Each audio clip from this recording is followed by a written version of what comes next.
Nellore 51వ division కాపాడపాళెంలో ఉన్న Saint Joseph cathedral church ఆధ్వర్యంలో నిర్వహించిన సిలువ మార్గం కార్యక్రమంలో ఎమ్మెల్సీ పర్వతిరెడ్డి చంద్రశేఖర్ రెడ్డి పాల్గొన్నారు.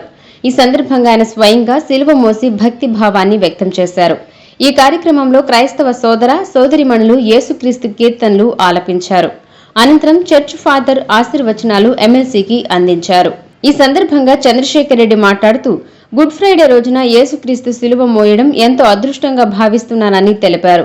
కోపంతో కాకుండా ప్రేమతోనే మనిషిని గెలవచ్చని, త్యాగం ద్వారా స్నేహభావాన్ని పెంపొందించవచ్చని తెలిపారు.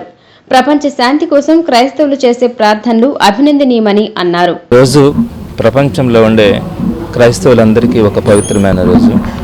ఈ సందర్భంగా నెల్లూరు నగరంలో కపాడపాలెంలో ఉన్నటువంటి ఈ 50, 51, 52వ డివిజన్ ప్రాంతాలలో అందరూ కూడా క్రైస్తవులందరూ కూడా ఈరోజు వచ్చి ప్రేయర్స్లో పాల్గొనడం, వారితో పాటు నాకు అవకాశం ఇవ్వడం నాకు ఆ భగవంతుని ఇచ్చిన వరమని అనుకుంటాను.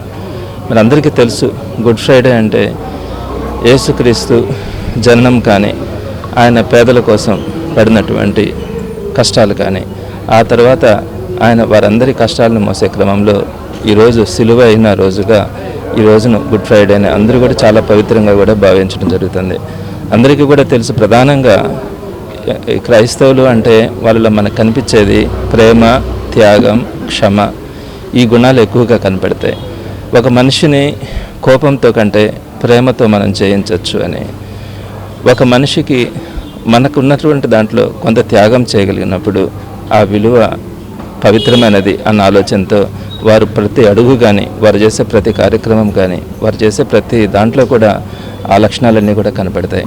అలాంటి మంచి వ్యక్తుల మధ్య ఈరోజు గుడ్ ఫ్రైడే జరుపుకోవడం కానీ, ప్రపంచ శాంతి కోసం వారు చేస్తున్నటువంటి ప్రార్థనలు కానీ, ఎవరైతే పిల్లలు, వృద్ధులు, అభాగ్యులు ఉంటారో వారందరి క్షేమం కోసం వారు జరిపినటువంటి ప్రార్థనలు ఫలించాలని ఆ యేసుక్రీస్తు ఆశీస్సులతో అందరూ కూడా సకల జనులందరూ కూడా సంతోషంగా ఉంటారని మనస్ఫూర్తిగా ఆ యేసుక్రీస్తుని ప్రార్థిస్తూ, ఆయన సిలువని మోసే భాగ్యం కల్పించినటువంటి ఇక్కడ ఉన్నటువంటి మత పెద్దలు కానీ, అలానే మా పార్టీ కార్యకర్తలు, నాయకులందరికీ కూడా నేను పేరు పేరున నమస్కారాలు తెలియజేస్తున్నాను. ఈ కార్యక్రమంలో డివిజన్ ఇన్ఛార్జ్ సందీప్, కార్పొరేటర్ కాయల సాహిత్య, వైసీపీ నాయకులు, కార్యకర్తలు పాల్గొన్నారు.